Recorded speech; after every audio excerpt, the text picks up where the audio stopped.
What's going on, everybody, and welcome to another episode of SCUM. This right here, as you all know, is the podcast where we dive into the deepest, darkest, murkiest waters with a plethora of legendary guests. I am, of course, your host, your Bachelor of Ceremonies, the numero uno scumbag, Rex Ruger. That's Rex with 3 X's. You might also know me as a.k.a. the King of Sleaze, a.k.a. the Hair Metal High Priest, and most importantly, a.k.a. Diamond David Lee Roth Jr. And the hard science is well on its way to proving once and for all what we've all known all along, that you're looking at the son of glam, the front man for the band. Just smoked a few grams. I got a million fans. I'm your ice cream man, Mr. Wop Bop Loo Bop Wop Bam Bam. Shazam! Hot damn! Woo! I am feeling good. Everybody in the house, of course, looking good. That is, of course, made possible by my favorite product, Get You Some, and spray responsibly. Coming to you, as always, from the lush lavender lounge of love, and joined, as always, by my main man, Keith Hernandez Puppet. And we are excited about today's episode. This is, of course, the No Frills podcast. You don't get no frills because, A, over here in the PodScum camp, we don't know that much about technology. We're what you call limited. Plus, you get plenty of thrills. Who needs frills when you get thrills? And you get to look at this face. Huh? So, again, another legend, a guy joining us for his second time on PodScum. So I like to consider him an old friend of the show, all the way back from episode number 2. That's right. So nervous, I'm going to give myself a second look and get my quaff in order here because I'm excited. I'm really excited. This is a guy that I truly admire, truly love, a man that has made music that I truly love. I'm excited to have him. You guys should be excited that I got him. And he's joining us right now, so let's fire it up and chop it up with him here on PodScum.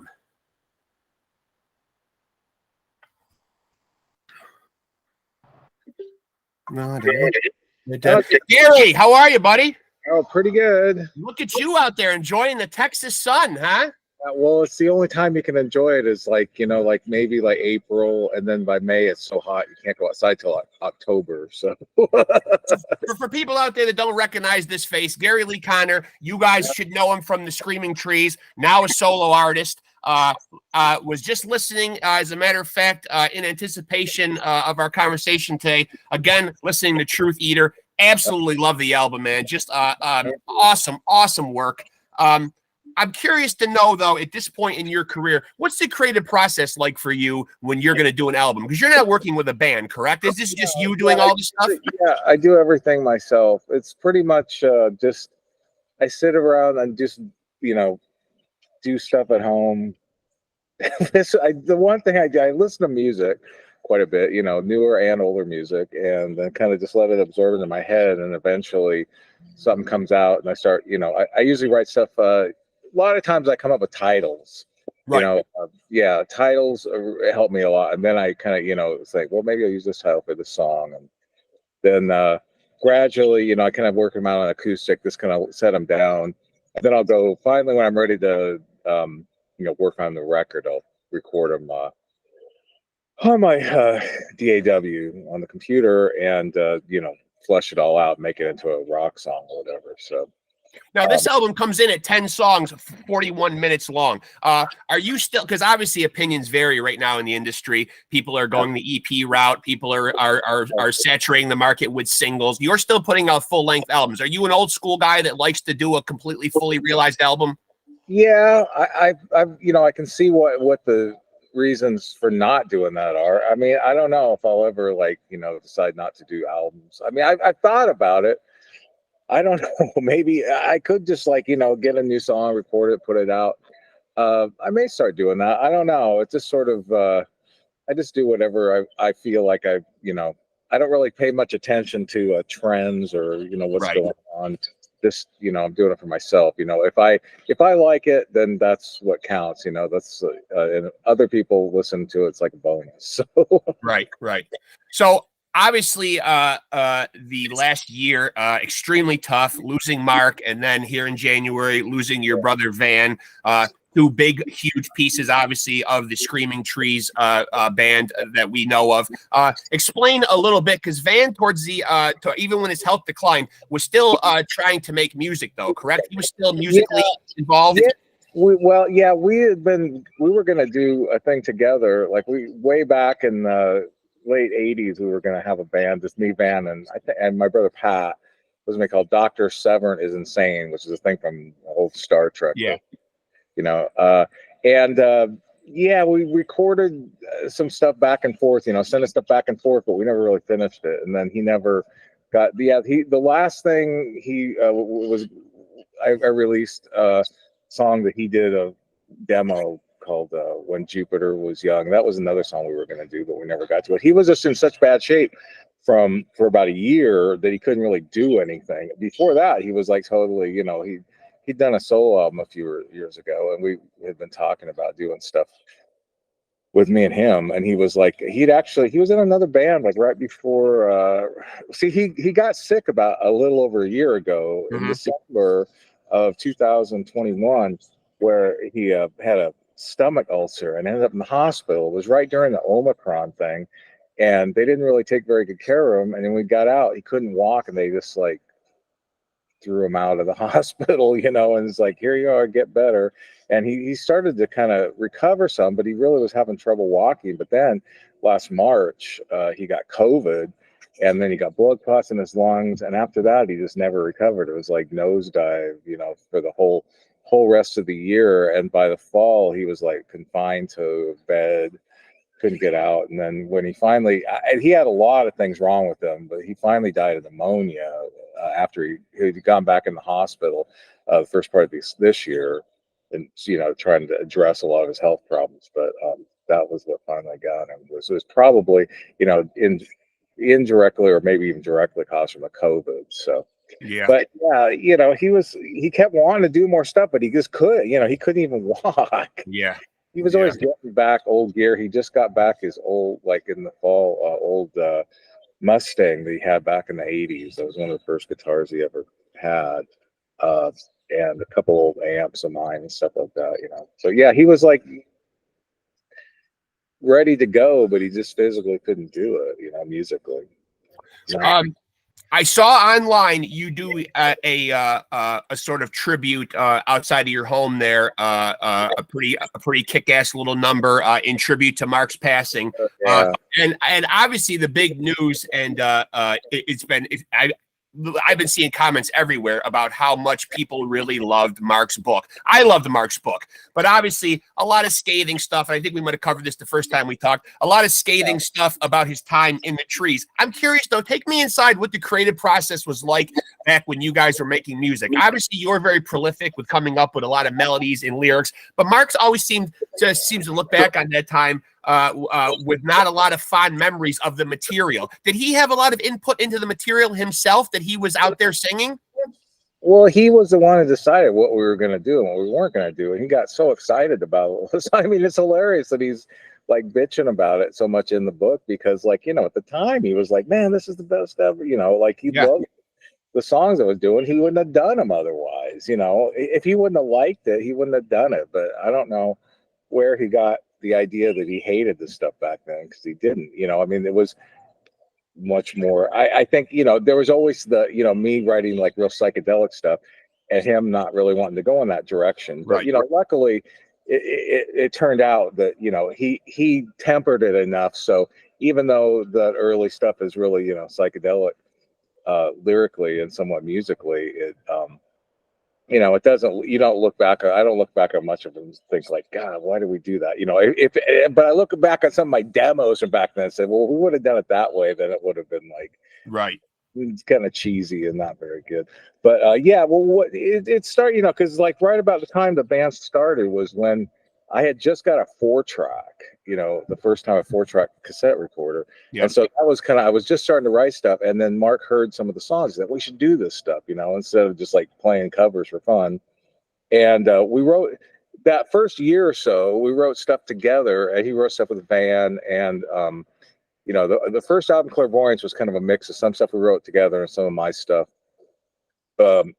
the very first thing, Other Worlds, that was like all my stuff except for the one song. It's probably the first song Mark ever wrote with me or with anybody, probably, was Pictures in My Mind. Mm-hmm. That was the first song. We wrote that together.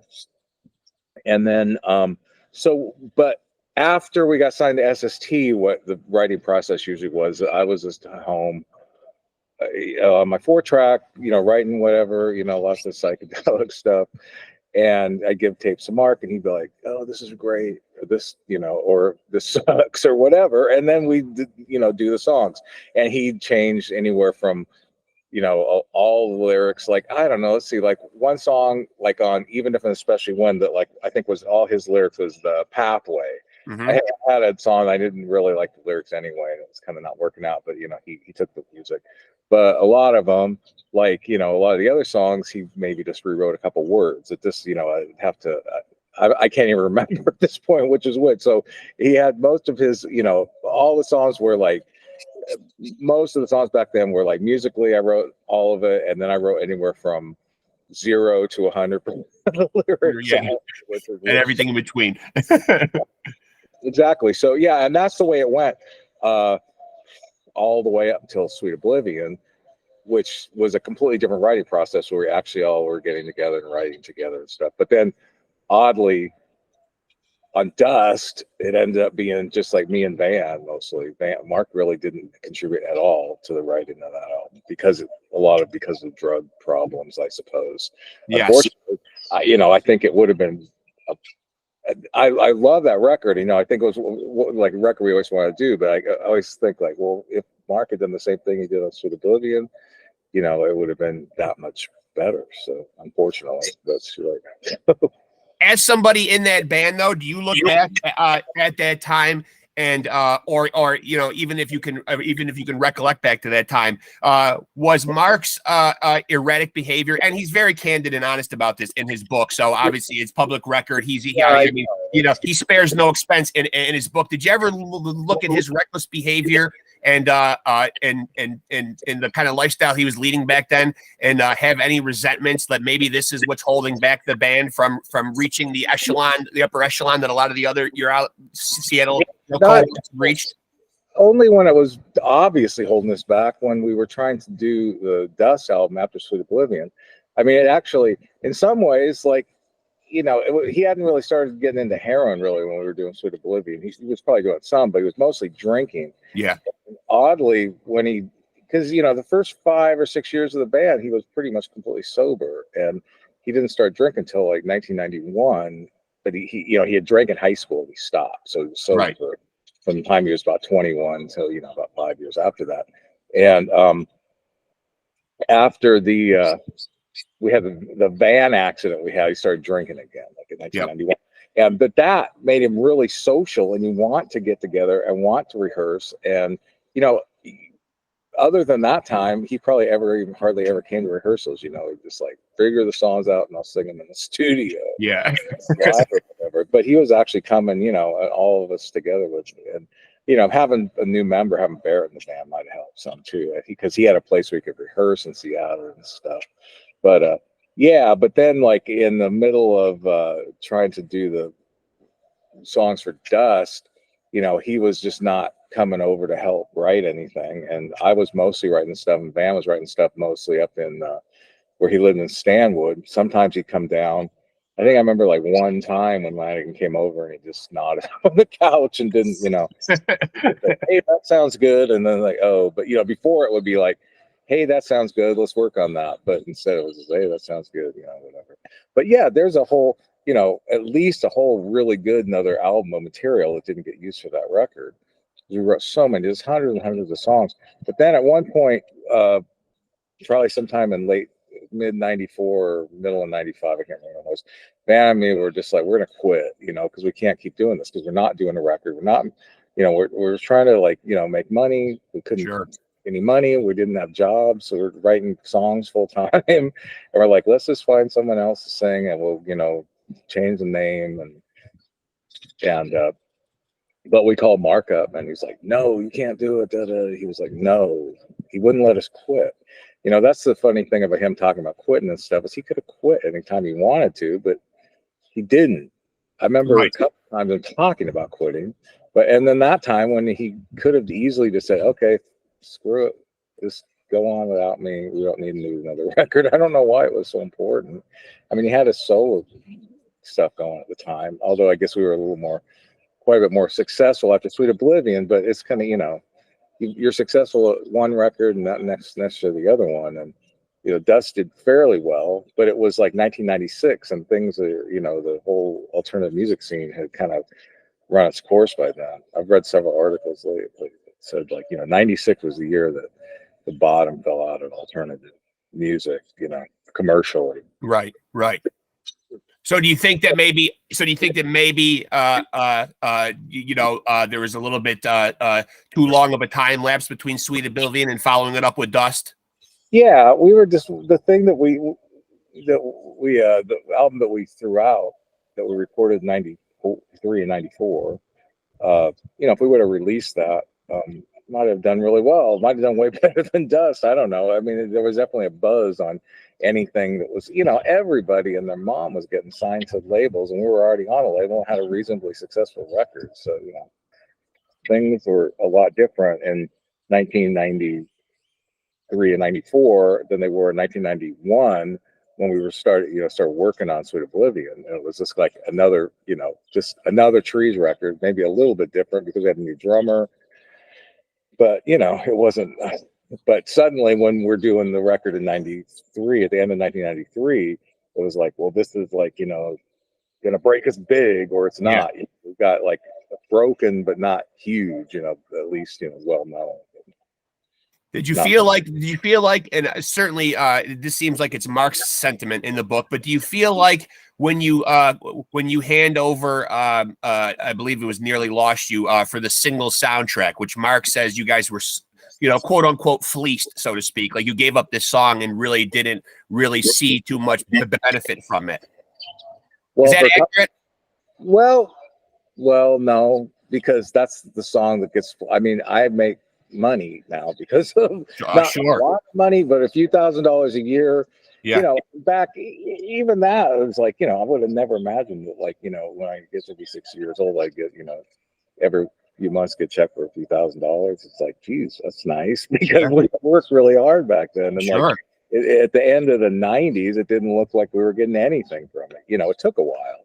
But it's got Nearly Lost You and Sweet Oblivion, at least it has a really good amount of staying power and get played on the radio and get royalties from and stuff. So yeah, and I know he says something in the book about if we would have not been on the soundtrack, maybe it would have been we could have sold more records, and some of the tours we did were maybe questionable, like the always opening like for everybody, like Alice in Chains. We probably could have done our own tours.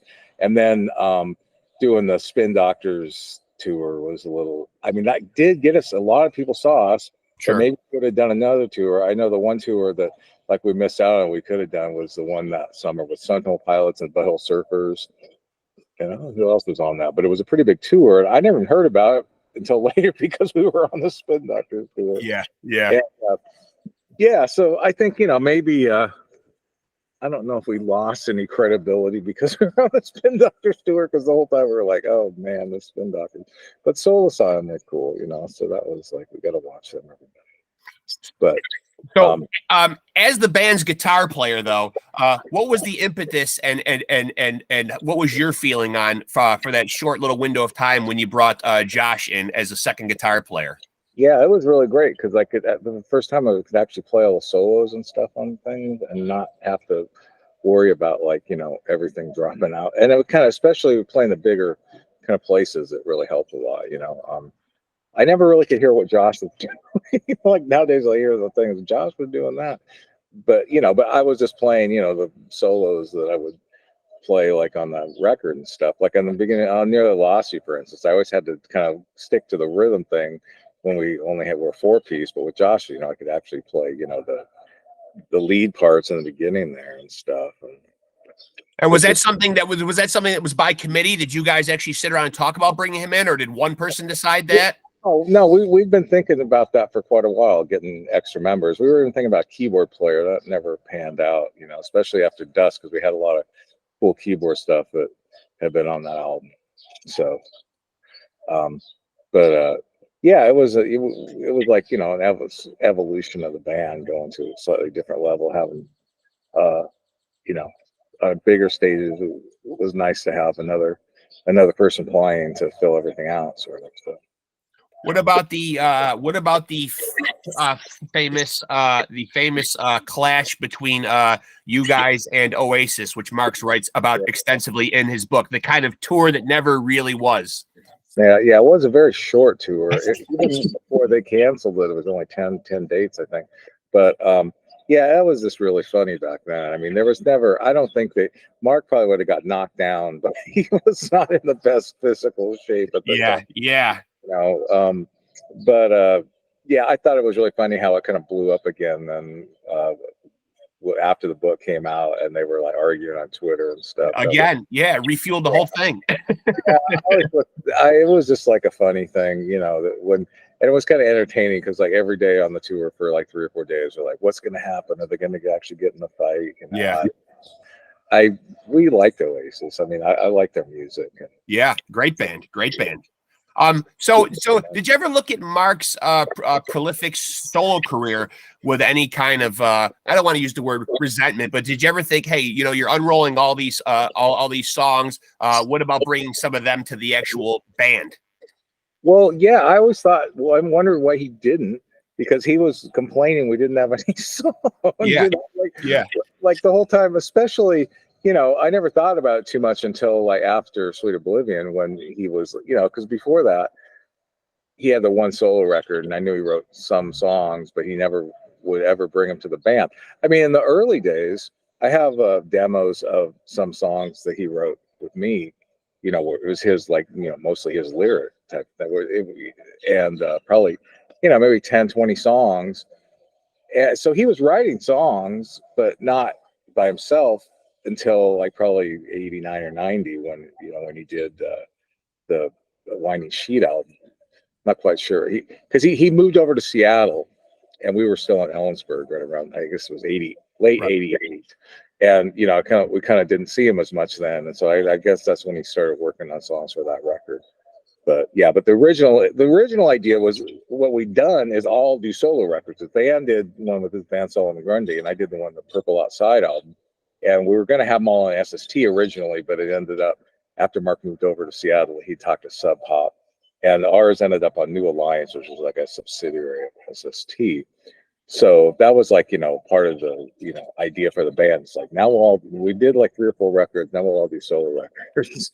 And then no, but yeah, I always would wonder why he didn't ever bring us songs for us to do, because I heard a couple of them a couple times when he was just playing on guitar, and I'm thinking like, man, that'd be great. We could, you know, would have changed the you know, the kind of the sound of the band somewhat, you know, in a good way, I think. Absolutely. So, yeah, I always wished he would have, but he never did. So I don't know why not, because he was like, I guess he didn't. I don't know if he thought they weren't good enough, probably, because he always, even though he sometimes like seemed like he's full of himself, he always had really a, you know, self-hatred complex, thinking that everything. I get that from the book. I do. Yeah, of course. Yeah, because every time we'd be working, you know, every record we worked on, like while we're working on it or a new song comes along, it's like, this is great. And, you know, he'd be like, you know, we work on it for a while, and then we get it done, and then the album would be done, and we'd be like, oh, this completely sucks, you know. But then I have like a new song, and he's like, wait, we got to do this one, because we'd always end up having like another song that would end up on the record, like Winter Song on Sweet Oblivion. That was like written at the last second. It's like, we got all the songs together. No, wait, we got to do this one too. We almost did that on Dust. The one time he finally came together and did some songs when we were down in LA working for like you know, doing pre-rehearsals for the Dust album. We had a 4-track, and he had me come over to, we were saying like long-term residence, but he had me come over to his place with 4-track, and we wrote a couple new songs together, and we actually did them in the studio. We recorded them on a cassette. I have a cassette of them, but like 2 songs that he wrote, you know, the lyrics on, I wrote the music, which would have been the only ones on the record, but Jakulius, our producer, didn't want to mess with it.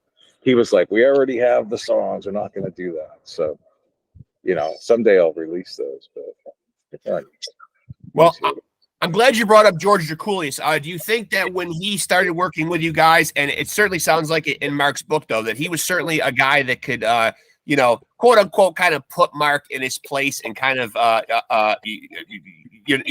influence him a little bit? Did you think he was a good person to work with at that time? Yeah, I think so. I think he kind of gave up towards the end of the session with Mark, though, because it was like, the way the sessions worked at first, like the rehearsals were really, really good. Drakoulias was in there, working on with us to, arrange things, do the songs a little differently. And then, basic tracks, he was there. And then somewhere in the middle of the overdub and stuff, he started, I don't know, maybe it was just it didn't go on that long. It was like maybe 6 weeks or something recording. He started coming less, and Van was doing a lot of ideas of production. Although he did really got into like adding stuff. Like he brought in Ben Montench to do the keyboards, which was really great. He had like a high school choir on Dying Days. All those little touches really, really helped the record. But when it came time for Lanegan to sing, he just kind of came in and phoned it in. It wasn't near as good as Sweet Oblivion. I think is probably his best vocal performances ever. Yes, I would agree with that.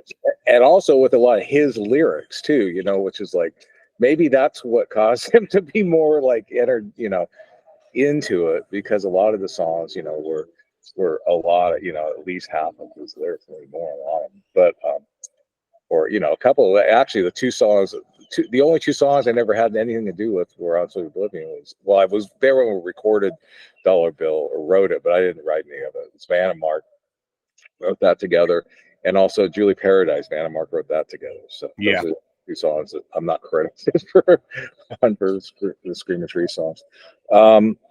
But two of my favorite songs too. So especially Julie Paradise. That's amazing song. Amazing song. What was Cornell's role like early on? Because Mark tells some stories in there early on about him just kind of playing almost like a mentor role in some of those early studio sessions, where just somebody to kind of keep tabs on him and keep him grounded. Yeah, that was the idea. Well, it was not necessarily to keep him, like, sort of, but it was more like because he'd worked with Terry Date before. Okay. And Terry Date was more of a metal guy, and we weren't metal at all. Right. Especially, we might have been slightly more metal by the time we got to Sweet Oblivion, but we were definitely just like kind of. I mean, our whole style was always like, we were punk rock psychedelic, because like live we were way more like punk rock, and our songs were like we play them way too fast and stuff, and and by the time Sweet Oblivion turned out to be more like hard rock, I guess, in a lot of ways than psychedelic. But definitely the songs for Uncle Anesthesia were definitely in the psychedelic vein and not metal at all. And we kind of thought, let's bring Cornell in, because those are bands like, and he's worked with Terry Date before. That was the idea. So I love when you call the band hard rock and you don't venture down the path of the dreaded grunge word. Thank God for that. What the hell was that even, Gary? I mean, even to this day, that really has me confused as to what grunge actually is. Yeah, I mean, over the last 10 years, I've just become like, whatever, we're grunge. Because it's like, just keep saying. But back then it was like, yeah, I don't know. We used to joke about it a lot, especially when Dan Peters played with us, and because Mudhoney was like always getting called grunge. Yes. I don't know. If you wanted to, like, the proverbial grunge band, it's probably like Tad, because they were really, but although on the other hand, like obviously like Bleach kind of combined metal, punk, and power pop. Those three things. That's probably what grunge is, at least because that's what Nirvana basically was, a combination of those things. But somebody, people always, once things that it was kicking around before the big, Nirvana explosion. The word, we'd hear it like. I don't know if it started out in England or not. A lot of the, like, Nirvana and Tad and Mudhoney, they were getting all this big press in 1990, early 91, from like NME, New Musical Express, and Maker. and the whole like Everett True writing stuff on Nirvana and stuff. And so some people were calling them grunge then, and it was basically the Seattle. But then of course after 91 and 92, it's just sort of like, well, we got to call this something grunge. That's what we'll call it. And then they even had the grunge fashion like advertisements, or I remember when we did the video for Dollar Bill, that we had it was like big budget video, so they had like a costumer. I don't know why we already had clothes on. Yeah. They brought a bunch of brand new flannel shirts. Of course. And they were even like big, like 3 extra large or something. We were like, oh, we already got clothes on. Although we didn't know later that we were going to get, they like turn hoses on us to simulate rain inside. Yeah. Of course, Mark he's like, I'm not going to do it. So he stood in front. But if you watch that video, they can see Van and me are all getting all wet. Yeah. Maybe we can change clothes. Yeah, we didn't get a go out with Mark when he did the stuff in the car on the desert or something. That was much drier than the now, when I was perusing YouTube, and I think I even sent you the clip, kind of like a blast from the past, when I think it was one of those alternative shows back then, 120 minutes or something on MTV, and it was an interview with Mark and Van, and I'm wondering, when Van makes the statement in there, and I think you guys had just put out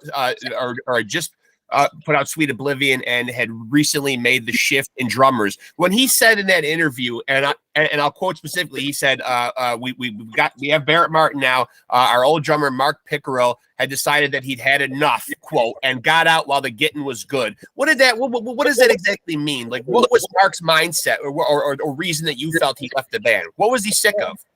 At the time, I thought it had something to do with his girlfriends, because he's like had a pretty serious girlfriend. I don't think he got tour or anything. And he did he quit before we did Uncle Anesthesia, but he was going to do that record with us. Right. So, and that's what I thought it was about, but I guess he just was sick of Lanegan shit. Okay. But fair enough. And it does sound like in his book that Lanegan certainly put people through a lot of shit, even by, even straight out of his mouth. You know what I mean? That's one thing I do like about the book, is his candid honesty and his self-deprecation. He certainly shoulders a lot of the things that he did in the book. Yeah, I mean, we had to both put up with shit from each other, but I think that the thing is I would hope that he thought too, was that it was worth it to some extent, because we were doing, what we considered to be art. I mean, I loved his voice. I still love his voice. Awesome. The best voice. Yeah, one of the best. And it was always just amazing to have him singing my stuff, So if I would have just sang it myself, it would have been, okay, but not anywhere near like it turned out with him singing. So. What do you think changed for you guys as a band, though, when you make that shift from Mark to Barrett? Other than Barrett bringing his magnificent head of hair, what else really changed? What else really the dynamic of the band? How did it change from your point of view? Yeah. Well, at first it was great because just having a new person always kind of like helps. Invigorate. Yeah. A little more like with him suddenly being really social, because he was drinking and stuff, it kind of like helped us, be more of a band probably than ever before.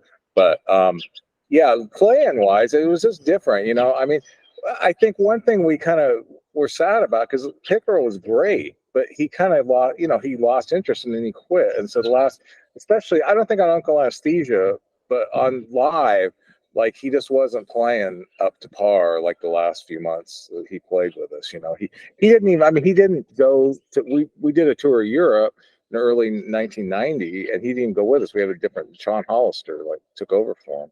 Okay. Yeah, I think he just had lost interest, and I think he also wanted to like do more singing and songwriting himself. And Mark, I guess he never told me he had any songs to do, but I guess maybe I saw somewhere that he had told Lanegan that he wanted to do some songs, and Lanegan was like, no, or something. I don't know. I would have been totally into hearing what he had. So But Now, I know that I've gone back specifically, and I've seen in the comment section in YouTube, so have other people, when Mark mentions certain stories in the book or certain TV appearances or concerts. I know from perusing the comment section that other people will read something in his book and then go and see, like the famous story where he says you guys were on TV and he has the black eye because of the fight the night before or whatever. So, cross-referencing a lot of that stuff is very interesting. But how much of Mark's escapades when he's in other countries and stuff, and he's very candid about these late night rendezvous and some pretty hairy sections of some of these cities that he's in to score drugs. When you guys are all staying in a hotel together, how aware are you of these these night maneuvers that he's making? Yeah, not too much, but we always get the collateral damage or whatever, or like the I need money. Yes, money. That was a big one.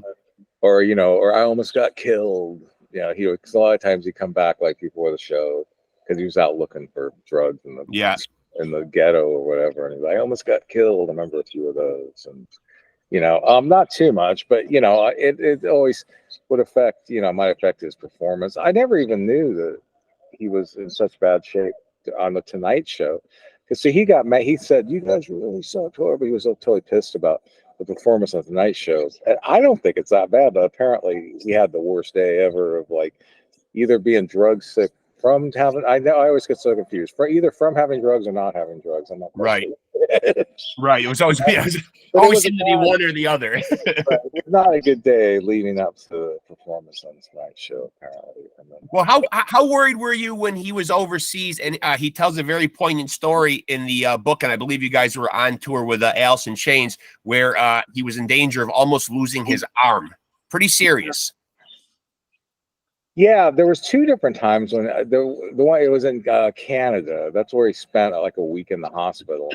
I was trying to remember that whole thing because in the book it says that he was in Montreal, but what happened, I remember, was I had stayed in New York and flown up there because my girlfriend, who's not my wife, was not feeling good or something after the show. She was with us like in Boston, and I drove her home and took a plane up to Montreal. And I got there, and Mark wasn't there; he was in the hospital. And that was like Lane saying, lost you with us. I remember that. Yep. I think that was the only song we probably did. But then he came back, though. He came back from the hospital. He must have been in the emergency room. I guess his arm was pretty messed up, but I didn't see it then. But then I think we got to Toronto, and he had to go back to the hospital. And that was when he spent like a week in the hospital, and we must have canceled. I was trying to look at the schedule to reconcile everything. It's kind of confusing, but I guess we were supposed to play. I think Alice in Chains had gone and done some shows by themselves at that time, and then we were supposed to play in Toronto, but we canceled that and a couple other shows. And it was about a week he spent in the hospital, and I think I even went and saw him in the hospital. I don't think he was in the hallway. They couldn't put him into a room or something. Yes, that's true. Yep. A long time, and I think John Hicks wanted to try to get him drugs in there or something, or Rhodey, his drum tech, who was also Mark's assistant, basically. Yeah, yeah, his partner in crime, so to speak. Yeah, right, exactly. But then there was another time, right? Probably I think in '96 when his arm, it must have been affected, but the whole thing, you could see the bone. It was all dried out looking, and looking at it. I don't know. It's amazing he didn't lose his arm because it kept being. That was like several years before it was the '96 time when his arm was bad. So, it kept getting worse, obviously. But somehow his arm lived until he passed away. Somehow, I don't know how. And now before his passing, I certainly don't want to just paint a dark cloud over all this. You guys had, for all intents and purposes, had reconciled, so to speak. I mean, I know you don't even really portray it as you having a feud from your side of things, but obviously things said in the book or whatever. What was that last talk that you had with him like, and what was said? A couple of letters, I guess, direct messages on like Twitter. He used Twitter mostly, but he sent me a couple of direct messages, private messages, and he was just said he was really sorry for writing all this stuff in the book, and he said he wanted to, like, hopefully we could put out like the old records, like just SST stuff, like re-release them and stuff. And he was really sorry that because Van had gotten really mad at him, sent him horrible emails and stuff. All I did was just say that I didn't understand. I did a couple of interviews and said I don't understand why he's so pissed off or whatever. It's been like 30 years, and I thought because we talked about a lot of the crap, at least the personal stuff. And when we were doing the Dust album, we talked that out a lot. I guess he was probably on heroin, but he doesn't remember when we talked it out.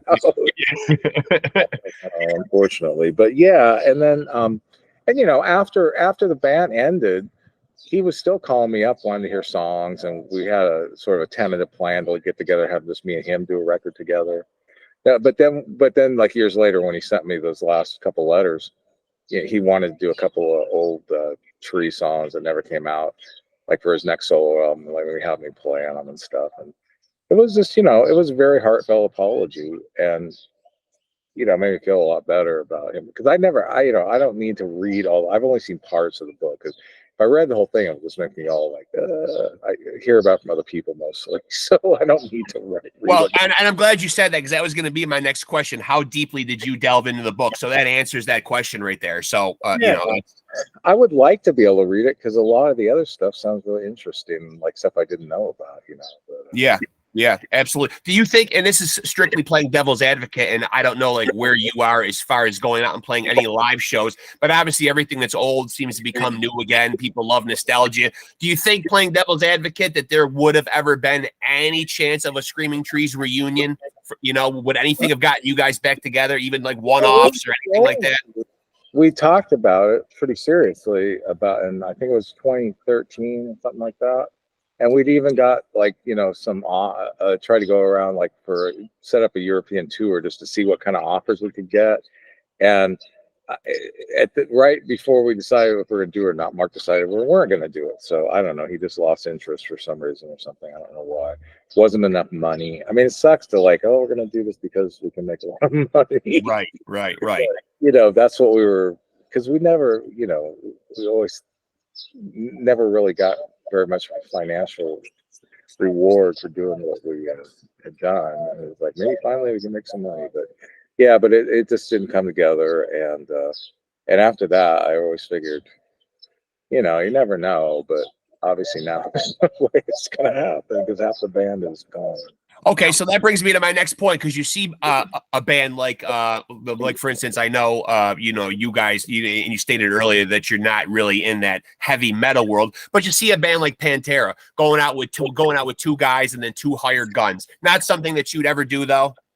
No, I mean, I might do, if I do, so I might do like solo, maybe acoustic stuff. I do Screaming Tree songs that I felt, the ones that are my songs, I consider my songs, which is a hell of a lot of them, but there's some that I wouldn't do. I wouldn't do Dollar Bill unless I was doing it as a tribute to Mark, because or some of the other ones like Julie Paradise, for instance. But a lot of the other songs I do because I wrote them. But other than that, it's a little more like Pete Townsend writing the songs, and our band wasn't that.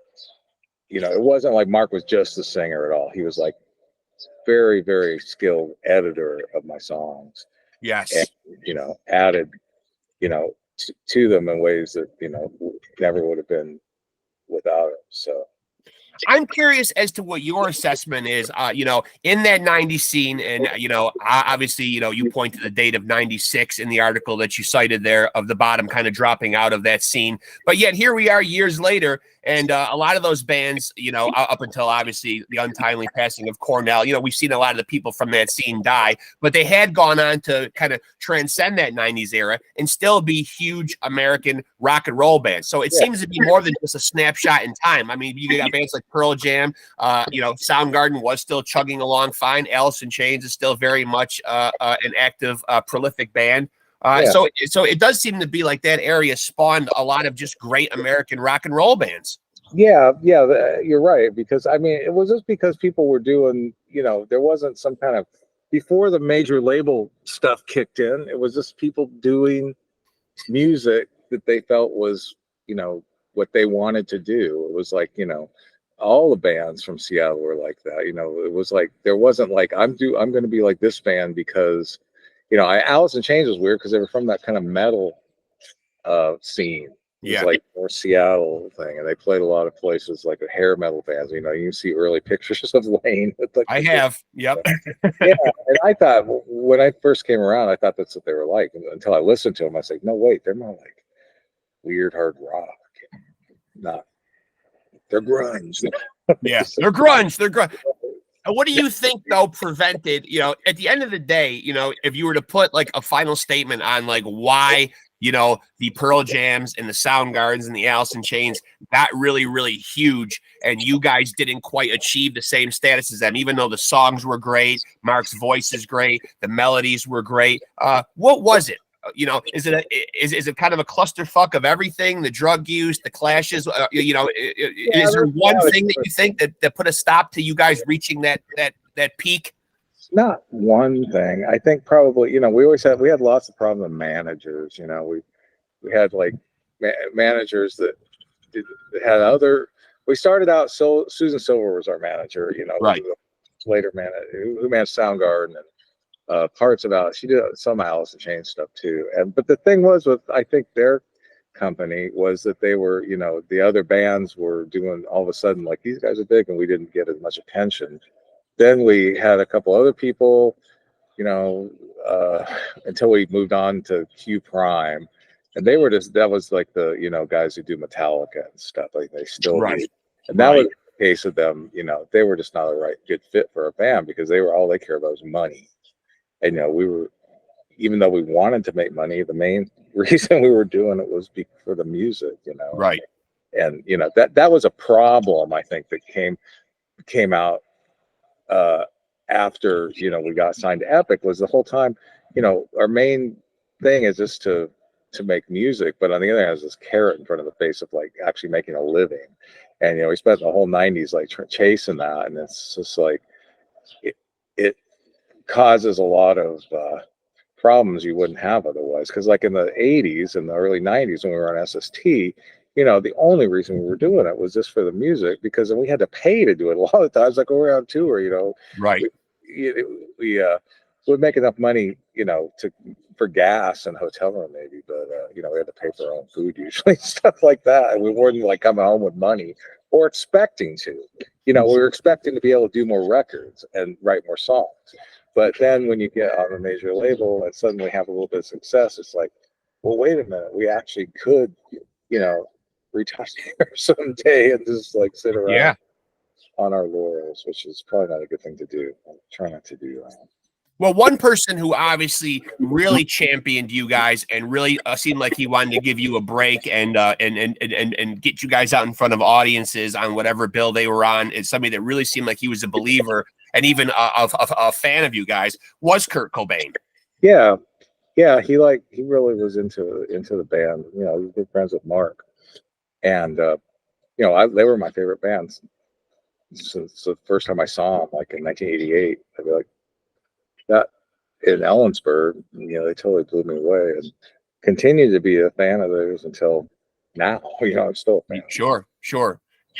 But I mean that could help. It depends, when somebody thinks, oh, these guys are great, I'm going to help them out. I mean, what can they do though?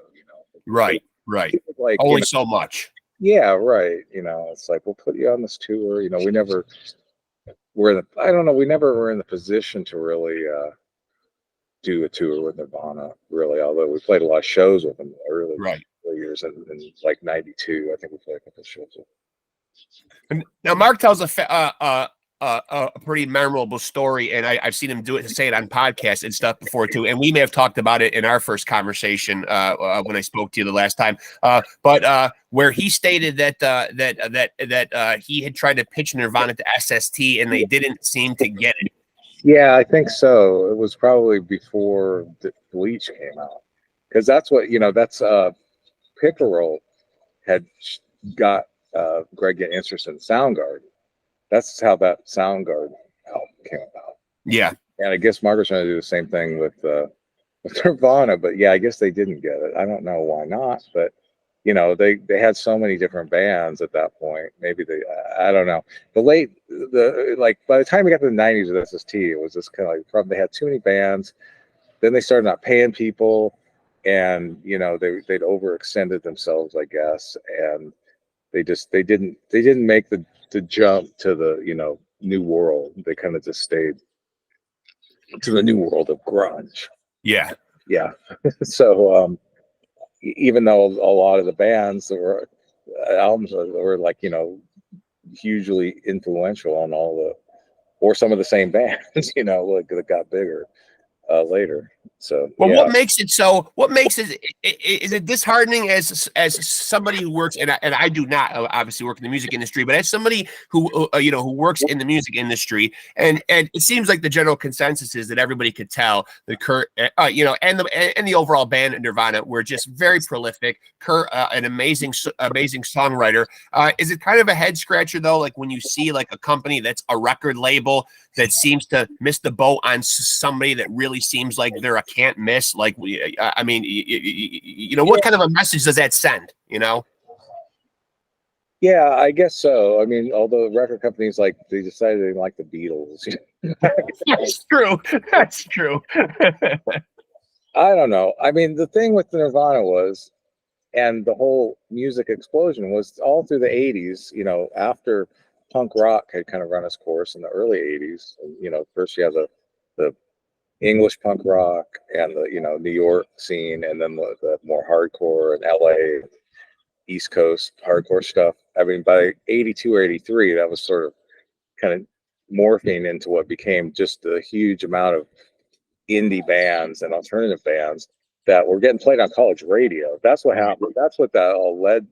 The music explosion in the 90s was a direct lead from college radio. Right. And there was a very diverse, there was bands that were hardcore, there was bands that were, like heavy metal, power pop, psychedelic, just all these bands just doing music that they wanted to on these small labels, or just releasing stuff themselves, like on cassette and stuff. And a lot of that was getting played on college radio. And the thing was, a lot of those college radio people ended up working at the major labels in the 90s. We had several people. Right. But then what happens is they get on the major labels, they're like, oh man, this sucks, because corporate rock really does. Yeah, it does. It does. They that out, and either some of them, kept going, or they get different jobs or whatever. But yeah, so Nirvana was just one of the best of all those bands, and they got really big in the underground, and it was just I think they were the kind of band that just kids really wanted to, needed at that point in time, I guess, because I don't think Pearl Jam would have got big on their own. It was definitely just Nirvana is what broke it, and if it wouldn't have been for them, there might have been some band, there would have been a lot of bands like on the level of Red Hot Chili Peppers or James Addiction. Those are kind of the bands that came right before that didn't get quite as big as Nirvana, and there was probably been a change of sea in the 90s in rock music. Still it would have been like hair metal still. Right. God, yeah, it was, with bands like those, like James Addiction and stuff. But they didn't, it wouldn't happen without Nirvana. Right. Now, as somebody who's played here in the States and abroad, Mark has publicly said a bunch of times that, and throughout the majority of his solo career, he did very little touring and live shows here in the States, and he always made the claim that his music was more embraced, and his bread, so to speak, was more buttered with the European audiences. Why do you think his music specifically appeals to the European audiences? Like, what's the dichotomy there? What's the difference? Maybe, I don't know. I'm not quite sure, but I think that I have people, some European, especially like when you go on we kind of saw a weird difference between being on SST and then we're on Epic. Like, we had a different sort of fans that would come to the shows who are SST. People who were just really, really into the music, and it wasn't just like they listened to it on the radio and thought, oh, that's really cool. But then you kind of changed to the major label thing, at least in Europe. It was like, oh, this is kind of more mainstream people, not just music fans. And I think probably with Lanegan solo albums, there tends to be more people like that in Europe, I think. I mean, because a lot of bands have been like that, like especially like bands like the Wipers, they were always way bigger in Europe. Yep. Or bands like the Fuzz Tones, a lot of those kind of like 80s psychedelic revival bands were like that. There's like a lot of bands that do much better in Europe than they do in the U.S. Mark was kind of in that. I think it's probably got something to do with people being more maybe intellectually into music, or just have, it's more part of their lives. Right. Right. It's like getting in the car, turn the radio on, and then they don't listen to music other than that, or they don't buy records, Now, the one time that I was fortunate to see you guys live once throughout your career, it was in '96 here in upstate New York, and you guys were on the Lollapalooza Festival, which by that time was catching a lot of flack because Metallica was headlining. People were saying it had kind of lost its edge from Perry Farrell's initial vision of it, that it had gotten a little commercial. Metallica's headlining, it's sponsored by Budweiser. It seemed to have gone a little bit corporate, so to speak. Maybe it had lost its teeth a little bit, where it was really putting on like really true alternative bands early on. What was your assessment of being on that tour from what you can remember? Well, we were really excited to get on it because it seemed like a lot of bands that, it helped them, reach a bigger audience. I guess, I don't know if it really ended up that way, but then, it was kind of irritating doing it the year when it was Metallica, although Soundgarden, kind of negated that because they were still really cool. They co-headlined. Yep. Yeah, but I mean, I never was really into Metallica at all. I don't really even know much about their early history or anything. I just knew at the time that they were trying to be really commercial because we had the same managers. Right. I knew that they pretty much just cared about money, which was obviously like after that whole Napster thing was pretty obvious. That was all they cared about. Yeah, yeah. Good and bad, It's like, well, on the one hand, it's good for music fans, but if you are a rich band, it's not good for you. But if you're a poor band, it actually could be good for you. Sure. And I'm glad you brought that up because I'm interested to get your take on, and I talked to a lot of musicians on here, and obviously with the music business changing so much from, bands getting the standard record contract, getting big pushes from their label, album sales, that whole dynamic seems to have changed now with the streaming platforms and all that kind of stuff, where bands are having a very tough time making revenue and having to really rely on nowadays going out and playing live and selling merchandise. Yeah. What could the record labels, and I've heard different people's opinions on here, could the labels in the music industry have harnessed that and made it so the artist could have benefited a little bit more? Yes, they could have, but that's not the record labels don't really care. They don't care about artists, do they? They don't care about money. Evidently not. Like, where did they go wrong? Well, they really can. The record labels have been so confused because things changed so much just in the last 5 or 6 years. Right. Up until, I don't know, probably 2016 or 2017, where just the streaming became the main thing, they were still on a, selling music. Right. That just pretty much stopped.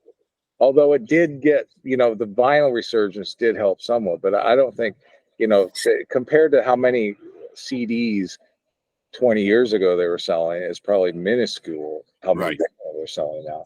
And I don't, obviously artists don't make hardly anything off of streaming, but I guess the record labels, if they stream like billion streams, they do make a lot of money. But the bands that stream like 1,000 streams make like, a millionth of a cent or something. Right.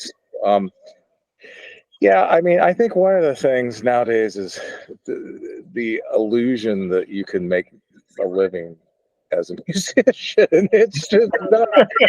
What a crock of shit. I don't know if you're really lucky. Yeah. But, we spent the first 5 years of our career not even thinking about that, not even like the ghost of a chance that we would ever make a living on what we're doing. And if you're not doing it just for the music, if you're doing it to make money, I don't know. And the thing is, I mean, you don't have to tour all around the country nowadays. That's probably what people are trying to do and make money, and that's really difficult because even back in the 80s, I mean, if we hadn't have been on SST, which we use their booking agency, Global, and the great thing about their booking agency was that they had been doing, you know, Black Flag and a lot of other SST bands all through the early 80s. And they had a whole network of clubs set up in small towns and bigger towns, and that would pay you. They pay us. And like a lot of bands probably didn't even get guarantees. They just like go and have to, like, you're going to get like 10, you know, whatever percent of the door, and then nobody would show up. You wouldn't get paid. But almost always, if we did a show with like 2 people there, we'd still get $250, $300, you know, which is to go on to the next city. So, you know, even back, so, and we were really lucky to have that. And as far as record sales go, I mean, forget about making any money off of record sales. Even back then, it's like, you know, you're going to be really, really lucky to make any money off of that. It's not something that was ever really part of our mindset until we got signed to Epic. And even when we got signed to Epic, that wasn't what we were thinking. It wasn't until, I think, when, you know, our Sweet Oblivion started getting more, you know, getting bigger, and we were selling some of them, that's when we started thinking, man, we could actually, you know, make a living off of this. And that's when it became the kind of job. That's what that was not good. That was like the bad part, you know. Even though I think we saw and lived through a lot of shit that was really cool but bad, you know, like major label crazy shit, rock and roll crazy shit, drugs, all that kind of stuff. That was, you know, now it's nice to look back on it like 30 some years later and say, unless you didn't make it, then it's not. But I managed to stay away from this drugs and stuff. And you make a good point, because a lot of people, you know, from your original town there, Seattle, your original scene, did not make it out of there. Yeah, I know. Yeah, even like in the 90s, they didn't make it. Yeah, they didn't even make it out of the 90s. Yeah, I guess, you know, Seattle always had I guess it was because it was like the West Coast connection of, I don't know where the drugs came from there, but it was just, you know, a lot of heroin going on. All through the 80s too. I don't know. Well, obviously, you know, it was pretty well documented, and you know, you were also giving updates on your own page about the health of your brother, so people did know that he was going through health issues. But Mark's passing kind of just came up and whacked everybody right in the face. It was kind of unsuspected. Did you have any knowledge, because there still has not been a cause of death listed online? Any kind of feeling or any kind of hunch as to what could have happened to Mark? No, because, well, I know he had COVID, and that must have really not, you know, I know how bad it was. Right. And even wrote a book about his experience with it. Yeah, I don't know, you know, as far as like if he was doing drugs again, or if it was just the health from the COVID. I don't know what, you know, I speculate, but I just don't know. The only thing that I know that's a day or two later, some guy he was working with posted something about, it was an Italian Rolling Stone, that he had been in Belgium recording in the studio, and they'd be really enthusiastic about what he was doing. His voice was a little weak because of having been through the COVID thing, but he was still, you know. And then the next day he like went home. I guess he just died in his sleep, I guess. I think they found him in the van, so far as I know. Yeah, but I can't imagine why they want to not tell people why he died. I don't know. And he did end up relocating and was living in Ireland at the time. Yeah, I saw something interesting that said he was moved to Ireland, but he was planning on moving to Portugal of all places. I don't know why. I don't know if that's true or not, because it was somewhere I read that just recently. I never heard anything about it. So talk to me a little bit about Truth Eater. When you sit down to write these songs, and I know you said you get the impetus and you get inspiration from just sitting around and listening to music, but are you somebody who puts a lot of thought and a lot into your creative process? Like, meaning, do you have to set an ambiance? You know, like when you write, do you have certain routines or anything that you do, a certain room in the house? Like, what's your creative process like? Well, let's see. A lot of times I work on lyrics outside. I like to come outside and sit in the yard and work on the lyrics and stuff.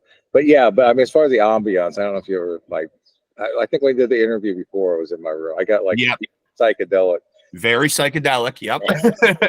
Up in that. So yeah, I got old 60s posters on the wall, all that kind of stuff. Yeah. So yeah, and I don't know.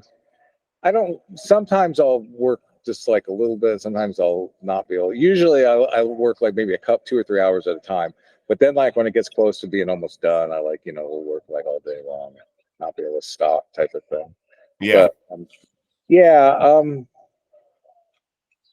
And then of course like then I usually like go around and listen to this stuff at different places, usually just around the house. But and decide if if I get I usually go on feel, the way things make me feel, like sound wise, because I don't really know hardly anything about production, compression, you know mixing or anything. I've got a little better at mixing the last few years. I mixed like all my records except for the one uh Ether Trippers, Jack and Dino mixed that one.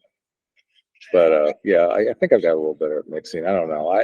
It's hard to tell like if the things sound, you know, horrible, like next to other things, or better. Sometimes when I'm in the car, I'll listen to like just put on something. Let's see how this sounds, like my stuff. Right. And it's like, well, I can't quite hear it, but it's hard. In the car is going to be a hard place because the road noise really messes things up. But Are you somebody that can like decompartmentalize? Like you could say, I want to work right now, and I'm not going to think about music, or can ideas just come into your head, throughout the day? Are you someone that's just kind of always hearing music, or getting an influx of ideas? pretty much, yeah. I always like, yeah. I'm always just like, if I think of a title, I'll write it down, or if I think of, a part of a song, I'll like record it on a voice memo type of thing. Yeah, I always, I just like pick up the guitar and play for a while. If I get an idea, maybe I'll put it down. Yeah, I'm pretty much always like thinking about what I can do musically. I don't really compartmentalize it too much. It's just sort of part of my whole life. Although, since I'm just like, I don't have a music scene or anything. It's just myself. It's not quite the Right. Much the way I used to be like before the band started. That's what I was doing then. I was, just the same way that I did then. I just have a little better equipment because like the computers have come a long, long way. You get you get more inspiration, because a lot of people, obviously, the being in a band is more than just the music. Some of it is the whole experience of the camaraderie, the brotherhood. Is it easier for you making music in a band setting, or do you like kind of going at it alone? Since I was only in the Screaming Trees. It was the only band I was ever in, except for like with my brother, Right. earlier bands. Those were like cover bands mostly, but as far as like original band. And I haven't been in another one. So I don't know. It would be interesting to do it that way. But pretty much, we never ever like, like some bands, like I know, like Pearl Jam, for instance. I know they write stuff, like the band will write music and Eddie will write lyrics over it or something like Right. that. We hardly ever did anything like that. Every once in a while, Van and me and Barrett would jam, like, rehearsal or something, and maybe think, oh, we'll turn this into a song. But that hardly, I don't know, that ever came up that way. Almost every song we ever did was like worked out first as a song and then recorded by the band. So that's just, yeah, I've heard of bands, in the past, like a lot of great bands go in the studio and they don't have anything and they just write a record in the studio. I don't know if we could do it that way. Now, are you somebody who and I'm 50 years old. I know I'm pretty stuck in my ways when I am going to listen to music for my own self enjoyment. It's really hard to go out and venture out, and it's certainly not for a lack of music. Certainly when I go on my Apple Music, there's new music by new bands, thousands of them being put out by the day. When you're going to sit down and listen as a fan, do you ever try to explore any new music, or do you just kind of stick to old staples that have always kind of been what you've listened to? Yeah, I always try and find new stuff. I mean, I like intentionally after I realized about, was it 4 or 5 years ago, that everything I was listening to was probably recorded for 1970. Me too. I gotta like listen to something else. And I know there's got to be something, at least like listen. And now I use Tidal as the music streaming service I use. Okay. And I'm like, and I go on there. I've been even listening to like the kind of like new alternative stuff, just like in the car, like with my daughter, who's like, she's 25, so she doesn't like a certain kind of music, but we've been listening to some radio stations that play like kind of alternative stuff, Right. and also Tidal, the playlists of like new alternative stuff, like there's what's new right now, that band Boy Genius, a girl band that they were on the cover of Yep. Stone, looking like Nirvana, although the main thing I get from right now from mainstream pop is it's really, really mellow.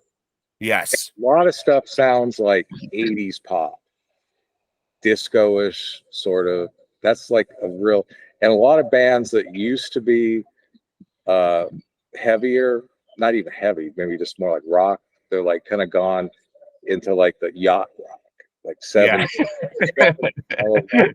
But on the other hand, that's just stuff that's popular. There's a million bands of all sorts of different genres that, I think there's too many. Like, I want to be able to listen to a lot of stuff, but there's just too many. Like, I have a channel on YouTube that I follow a little bit called 666 Doom, and they have a lot of new metal stuff or this kind of like stoner rock stuff. Hmm. There's so many bands. It'd be a full-time job to listen to like a tenth of those. I agree. I know. I personally think I could be wrong, but I think there's more new music right now than there ever has been before, and there's more bands because the democracy of the internet. And on the other hand, it's made it harder for bands to like get more fans or to make money or to what. But it's I think artistically it's a great thing. I can go and look and find probably like a bunch of several bands I never heard of that I like a song by them, right now. And went on Tidal and just like randomly, it's kind of, you can find stuff. One good way to find stuff is like go to stuff that's related, and then you can find bands that are kind of like other bands. That's how I do it. Yep. That's how I do it too. Yeah, but yeah, I really, because I don't think the idea that music isn't as good as it used to be. There's a little bit of truth in that, but on the other hand, if you write good songs, and some people are still writing good songs, whatever genre it's in, that'll maybe transcend things and maybe not get popular, but some people will like it. And another thing is this, the difference between people who are really into music and listen to a lot of music and people who casually listen to music. I mean, there's so many people like that, like I always figure like all the people who were selling their records in the 70s when I used to go to yard sales, which is how I got like half my music collection. I remember you mentioning that. Yep. Yeah. Those people are the kind of people who nowadays just maybe they don't even if they do subscribe to Spotify, they probably just like go on, okay, what's top 40? I'll listen to that. Right. Those are your yacht rock people. Yeah, right. They've morphed into that.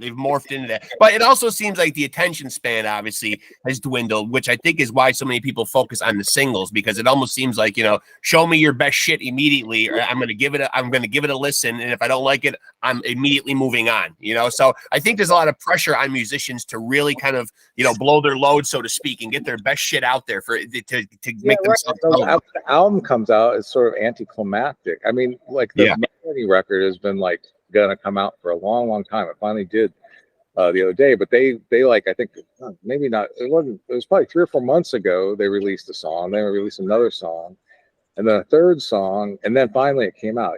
That's what everyone seems to be doing nowadays, or they're just not even releasing an album, they're just releasing songs. Right. I don't know, I've thought a couple of years ago I was thinking about doing that, but then I just forgot. So well, the only thing that I wonder is, like, when you roll an album's worth of material out, like you did with Truth Eater, and you roll out 10 songs, does it ever crop into your mind as an artist, like, geez, people might find the catchiest 1 or 2 songs on here, and some of the deeper cuts might just flat out get ignored or never heard, and this is shit that I really labored over and want people to hear? Does that ever cross your mind as an artist?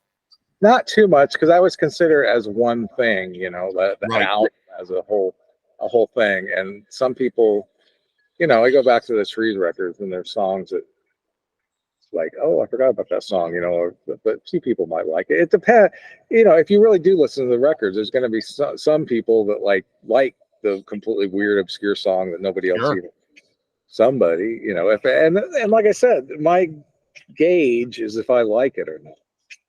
And if I don't like it, I'm not going to put it out unless I decide later. And Right. that's what Lanegan, I always decide later that you didn't like something. It's like too Right. late. Right. And it's like, no, we're going back into the studio and do another new song that has the same way. And now, what's your assessment of your and there's not many of them left, as we spoke about. I don't know what if anything Soundgarden is going to do soldiering forward, or if the remaining members will do anything without Cornell.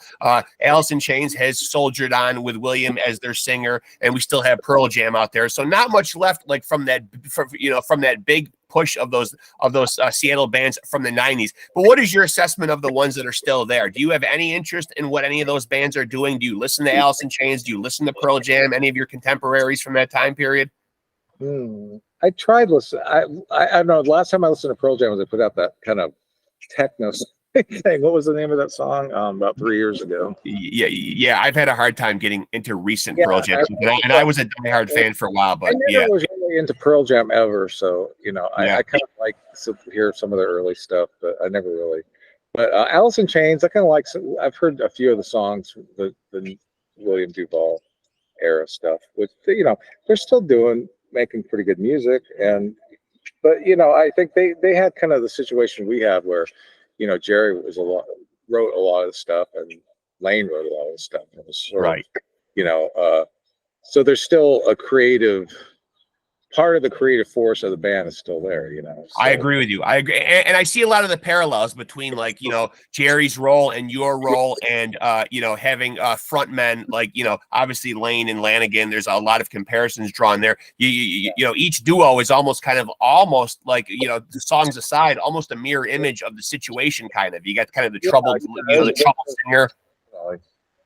Yeah, although I think we made an agreement way back in the early 90s that we would never, I wouldn't be Screaming Trees without Mark and vice versa. Right. So I don't think it was written down, but I wouldn't do that. I don't like the idea of continuing with, I don't know, so many English bands do the like Deep Purple when they got David Coverdale and right. Tommy Bowl. That was like they replaced the guitar player and the singer. And Black Sabbath. That seems to be an English thing to do, although more American bands have been doing that lately. I guess Stone Temple Pilots still going with some different singer or something. I mean, you see some of these bands still going, and they don't, they're still going by the same name, and they have no original members in there. I mean, and there's I know that just is no, why? Because somebody's making money, and I don't know what it would be like. I mean, and also a lot of those bands are just going out and playing songs that people remember, and they wouldn't even bother doing any new stuff. I mean, if you get to the point where you're just not even trying to make new music, it seems like, yeah, you're even doing it. Right. Yeah, I agree with that. So when you first of all, have you ever yourself thought about or been approached or even entertained the idea of a book yourself? Or is that really not your wheelhouse? I've kind of thought about it, but that's not really something I would do. Everyone's writing books because I know. Barrett on a book, and Mark Pickerel, I think, is working on a book. Those should be two. I read some of Barrett's book. It should be pretty cool. I liked a lot of it. It was fun to hear a lot of the stuff. But Pickerel's book is earlier stuff, and Barrett's. Those should be interesting complementary books. But I don't know. I mean, I've written down a few stories before, but it's just I don't know if I could do it. I just, I'm more interested in doing something new. I get that. And it seems like people always want the dirt too. It always seems like that's what the books really come down to. I don't have much dirt because I only, Mark put all the dirt there was and embellished. He aired it out already. Yeah. At this point, I don't know what I could say that was, because I mean, I didn't even know a lot of the stuff that was in his book, because he was doing it when I wasn't around. So.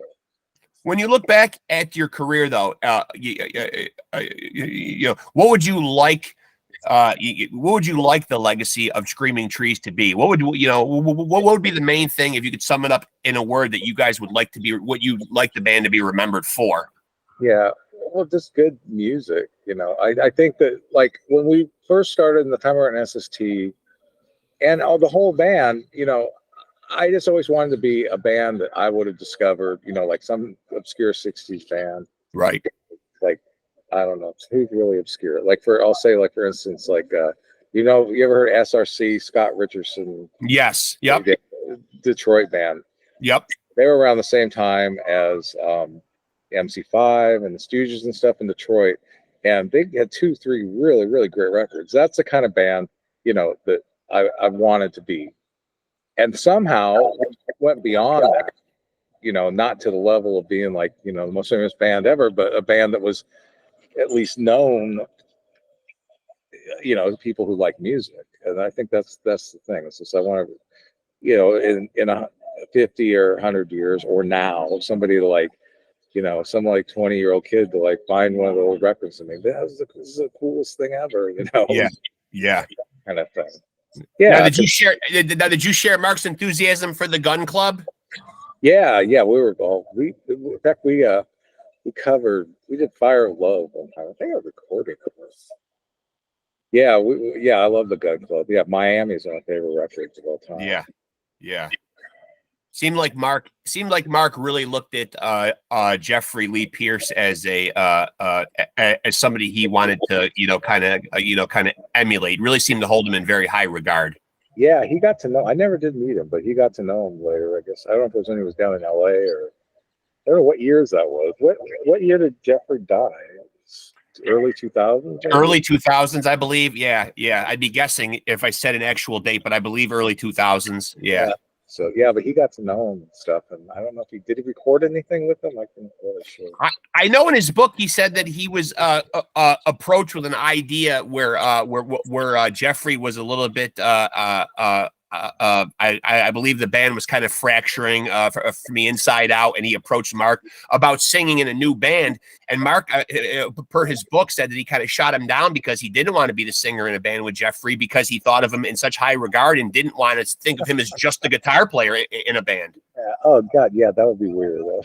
That would be yeah. We were really, everyone in the band was really in the Gun Club back in the mid-'80s. So. And now, where's your love for the psychedelia come from, though? Like, what's the psychedelic, the first psychedelic music that really got you on fire for that specific genre? Well, I mean, with most people, it's probably the Beatles. But then I started listening to, a lot of the mainstream, like the Doors and stuff like that. But then in the '80s.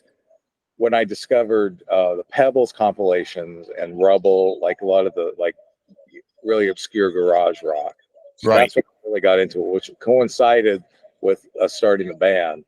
So if you look at like some of the early pictures of me in the Screaming Trees, it looks like I'm like in the '80s. Yeah, with like the Beatle haircut and stuff, where everyone else is like not. So yeah, and that was like when I was writing a lot of the early Screaming Tree stuff. I was just really getting into like the Pebbles compilation, the Rubble compilation, like English freak beat stuff. A lot of the English stuff was mostly stuff that was trying to rip off the Beatles, but it was like right. in a weird psychedelic way. And a lot of the Pebble stuff is more garagey, but some of it gets pretty weird. Heavy psychedelic buzz kind of stuff too, and then and then I was also into a lot of the '80s psychedelic revival bands, which I wanted to be one of. Yes, Plastic Land and the Paisley Underground bands like Law Riders and Rain Parade. Yeah, 3 O'clock. I think I would say the album that is closest to what I think we were kind of like of all those bands was probably the album that was like before 3 O'clock, which is when they were the Salvation Army. Totally like psychedelic punk rock. They're like playing these really fast psychedelic songs, which is kind of like my vision for what the band was. Which because I was only one person in the band that didn't quite make it there, but it was probably good because otherwise it was just like, oh, it's another one of those '80s psychedelic revival bands, which I still love, but some people will be like, I don't know. Well, at this point in your career, when you're making music by yourself, you know, you don't have the pressure of a label, you don't have deadlines. Is it more liberating now, you know, to work at a pace that you're comfortable at? You know, because you obviously don't have a timetable that you've got to get music out. Yeah, because that's how I did all the, you know, old stuff with the trees before it became that way in the 90s. You know, in the 80s it was kind of like I was writing stuff and uh having fun, and that's the way it is now. You know, it's like become just like a fun, artistically satisfying sort of thing, as opposed to something that I have to do, which I hate. You know, Right, I right. don't deal with any of the label stuff or any of like kind of that stuff. I don't want to get into that ever again. No, I don't blame you. I'm curious if you've ever, you know, rolled around in your own head an idea of like and not that the fans want you to go anywhere, but do you ever think of like a stop date for music, or like when, or will this be one of those things that you'll do until you can't do it no more? Yeah, I can't imagine stop from doing it. I mean, I got, you know, I have like months at a time where I won't feel like doing anything, that I always feel like doing something again, you know.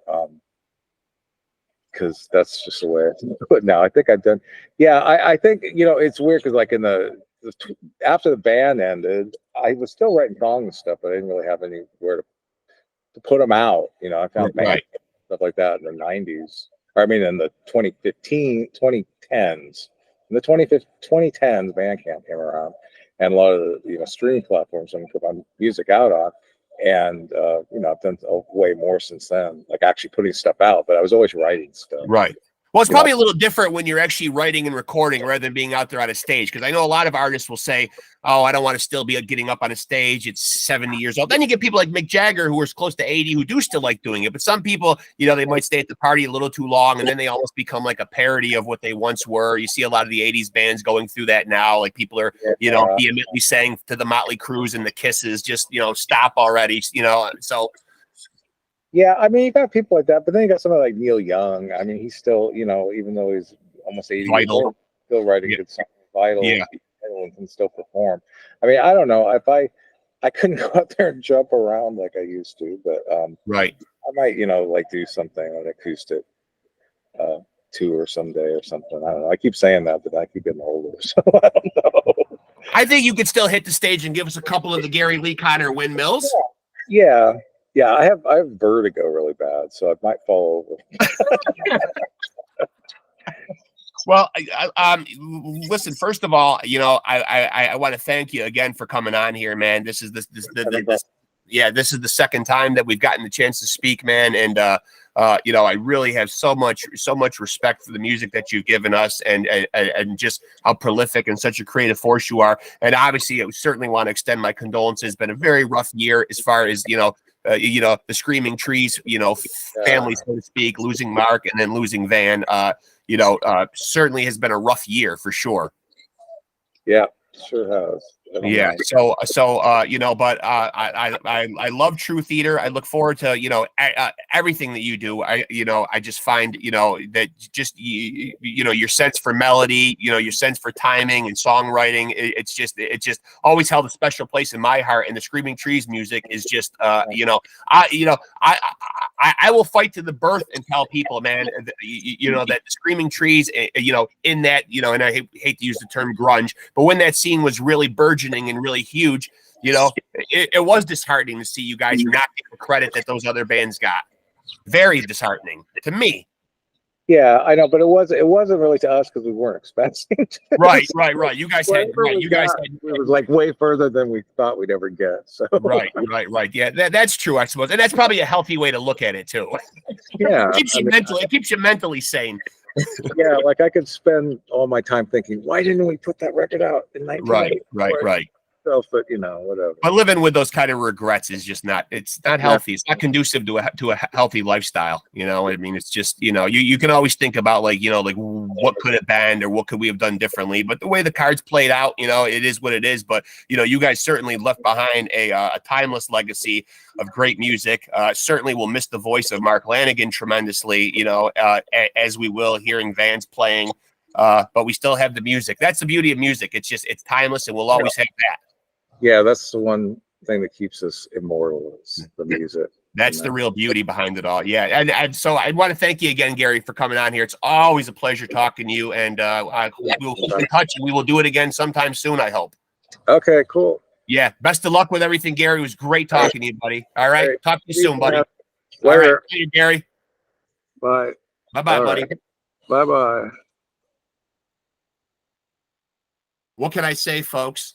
That's a legend to me right there. That is the great, let me say it again, the great Gary Lee Conner, guitar player extraordinaire, at least in my mind, and the minds of many, many other people. But I can only speak for myself here, and the Keith Hernandez puppet, of course, who you may not have heard, was just kept, kind of whispering, how excited he was. You guys might not have heard that through the interview, but Keith Hernandez puppet, and him and I have kind of a telepathic thing going on. So, but that is the great Gary Lee Conner of Screaming Trees. I implore people to go back and explore, if you haven't already familiar with them. The Nirvanas, the Pearl Jams, the Soundgardens, the Alice in Chains, were the bands that really achieved more notoriety back in those days, when we remember the big 90s grunge explosion. But the Screaming Trees are every bit, if not more, superior to a lot of those bands if you really go back and delve into those songs. And a lot of that is because of Gary Lee Conner and his, just as I said in the interview, his keen sense for melody and songwriting, and just putting together and orchestrating beautiful songs. So I implore you to go back and check out anything by Screaming Trees, and also go check out Gary Lee Conner's solo stuff. Very much a psychedelic spin on it, as you heard him cite many of the bands that he loves. His last release came out at the end of last year. It is called Truth Eater. A fantastic album of very guitar-driven, psychedelic, fuzzy, just good sounding garage punk rock, I guess is the best way that I could encapsulate everything that's going on there that I hear to my ears. So I want to thank him again. He's the first time that I've had a guest come on multiple times. So kind of going back through and reconnecting with some of my favorite guests. Gary Lee Conner was episode number 2, way back when I kicked PodScum off. I've kept in touch with him, and will always keep in touch and keep following whatever he does, because the Screaming Trees were such a big part of my listening. And obviously, lead singer Mark Lanegan of that band passed away about, believe February of last year. And then just recently here in January, Gary's brother Van, who was the bass player for Screaming Trees, also passed away. So, 2/4 of that band is no longer with us. And again, we send out our condolences to Gary Lee Conner. And but do go out there and check out what he does, because he is just really a guy with a great amount of gifts. I can't say that enough, how great the things are that he does with a guitar and with just orchestrating songs. Very prolific, just fantastic material, if that's what you're looking for. Keith, you would agree with that assessment? Fantastic material. And again, I can't say enough about going back and checking out everything that the Screaming Trees did, because that is some of the best rock and roll music that came out of that, that's Seattle scene. So, do go back and check out the Screaming Trees, and go check out Gary Lee Conner. Google him, put him in your search engine, check him out on your streaming platforms. The last album came out in August of last year, and it's called Truth Eater, and it is definitely a gem. PodScum approved. So I hope you guys enjoyed that episode as much as I love chopping it up with Gary Lee, and I'm sure we will do it again sometime in the near future. And let me remind you guys, until next time, remember to take it easy and keep it sleazy.